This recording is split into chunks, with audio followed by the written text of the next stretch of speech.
So now when we look at how do we make money off of all of this change, the first way is through advertising. And this is a snapshot of all of the different players in the mobile ad ecosystem today. This diagram gets a lot more complicated 6 months from now, even more so 12 months from now. Mobile advertising has this huge promise of growth. The year of mobile and whatnot. We're still waiting to see the dollars. Hopefully there are no agencies in the room right now. But the agencies have been dinosaurs. They have not caught on to it.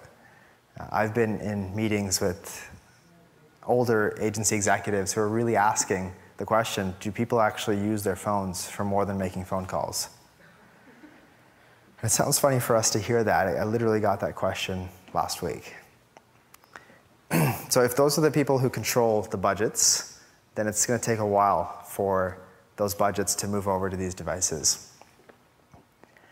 The ad space is opportunistic, but it's also challenging. Some of the challenges you have in mobile advertising today, a lot of the ads are the size of a finger. A lot of the ads are touched accidentally. The post-ad, post-click experience isn't great. Ad targeting is not clear.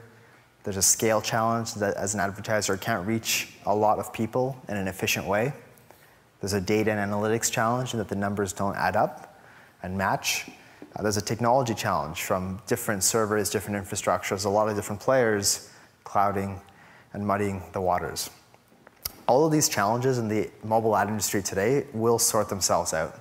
There's a lot of companies, there's a lot of people working hard at that. There's standards coming to market, this consolidation within the networks.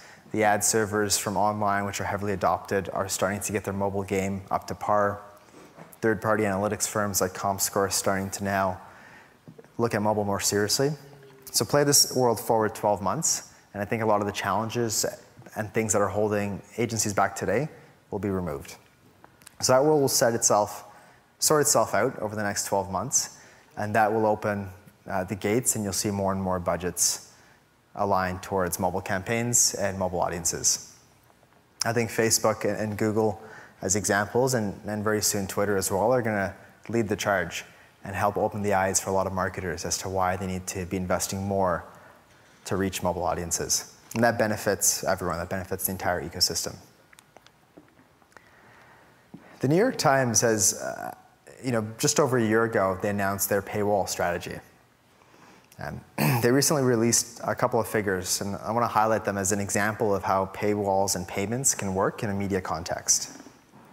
So their digital business is about $243 million for their last fiscal.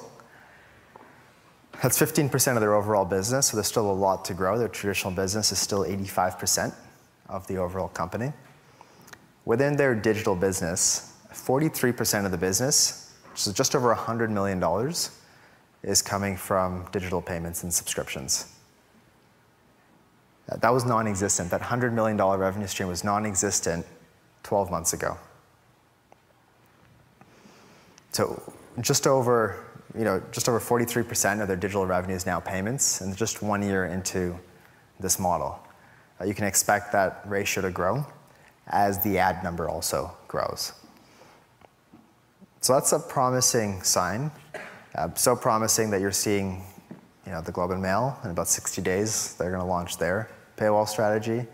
You're seeing a lot of the UK and British papers launch their strategy. A lot of the local newspapers, whether it's here in Canada or even in the US, are launching paywall strategies.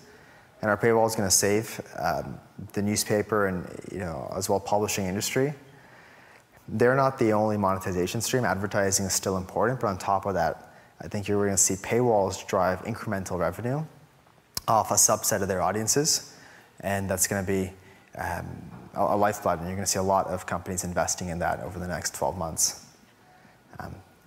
There's going to be a slight drop-off in their traffic, but their overall traffic is increasing, and it's still growing. And the advent of smartphones and tablets and more connected devices, the paywall strategy works, and we're going to see a lot more of it. So we talked about advertising, we talked about payments, and the third way to monetize that I think we're going to see longer term is commerce. I want to highlight Gilt Group. Who here has bought something from Gilt Group? few people. Gilt Group is approaching $1 billion in commerce revenues.